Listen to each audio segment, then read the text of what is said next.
دوستو آسٹریلیا کے گونڈی بیچ پر ہونے والے حالیہ حملے کے بعد اگر ہم پاکستان، بھارت اور افغانستان کے میڈیا آؤٹ لیٹس اور سوشل میڈیا پلیٹ فارمز کا جائزہ لیں تو ایک عجیب اور افسوسناک منظر سامنے آتا ہے۔ ہر طرف بریکنگ نیوز کی برمار ہے، الزامات کی بوچھار ہے اور ایسا لگ رہا ہے جیسے ہر ملک اس واقعے کو ایک ریٹنگ شو میں تبدیل کر چکا ہو۔ کوئی پاکستان پر الزام لگا رہا ہے، کوئی بھارت پر، کوئی افغانستان کو نشانہ بنا رہا ہے، اور افسوسناک بات یہ ہے کہ ان سب میں سنجیدگی، ہمدردی اور خود احتسابی کہیں نظر نہیں آتی۔ آج کا سوال یہ نہیں کہ حملہ کس نے کیا، بلکہ اصل سوال یہ ہے کہ ہم تینوں معاشرے اس مقام تک پہنچے ہی کیوں؟ اگر حقیقت کی نظر سے دیکھا جائے تو پاکستان، انڈیا اور افغانستان کے میڈیا نیریٹو میں ایک خطرناک حد تک سینسیشنلزم پایا جاتا ہے۔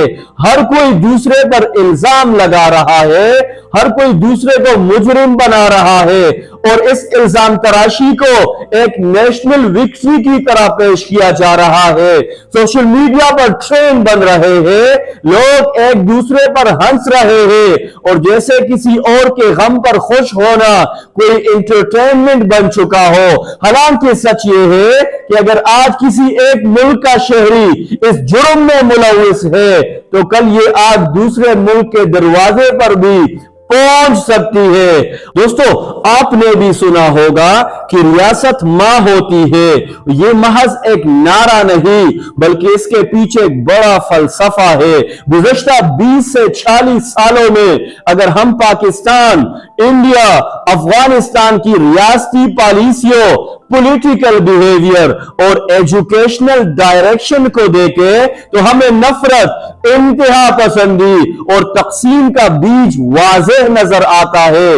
جب ریاست خود اپنے شہریوں کو نفرت پر مبنی آئیڈیالوجی دے، جب اختلاف کو دشمنی بنا دیا جائے اور جب تشدد کو بالواسطہ اپریشیٹ کیا جائے تو پھر یہ توقع رکھنا کہ معاشرہ پرامن رہے ایک خام خیالی کے سوا کچھ نہیں۔ آپ دیکھیے، کیا آپ نے کبھی سنا کہ ملیشین سوسائٹی، سنگاپورین سسٹم یا جاپانی کلچر سے تعلق رکھنے والے لوگ اس طرح کے اندھا دھند حملوں میں ملوث پائے گئے ہو؟ شاذ و نادر ایسا ہوتا ہے۔ کیوں؟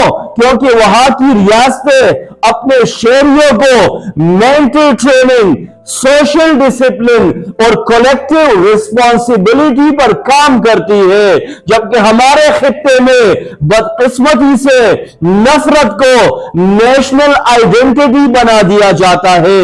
یہی وجہ ہے کہ پاکستان، انڈیا یا افغانی نوجوان کے لیے اس طرح کے اقدامات غیر معمولی نہیں رہے اور یہی اصل خطرے کی گھنٹی ہے۔ دوستو اگر آج کسی آسٹریلین حملے میں پاکستانی، بھارتی یا افغانی ملوث ہے تو اس میں فرد سے زیادہ قصور اس ریاستی سسٹم، اس پولیٹیکل لیڈرشپ اور اس سوشل ڈائریکشن کا ہے جو برسوں سے اپنے عوام کو غلط راستے پر ڈال رہی ہے۔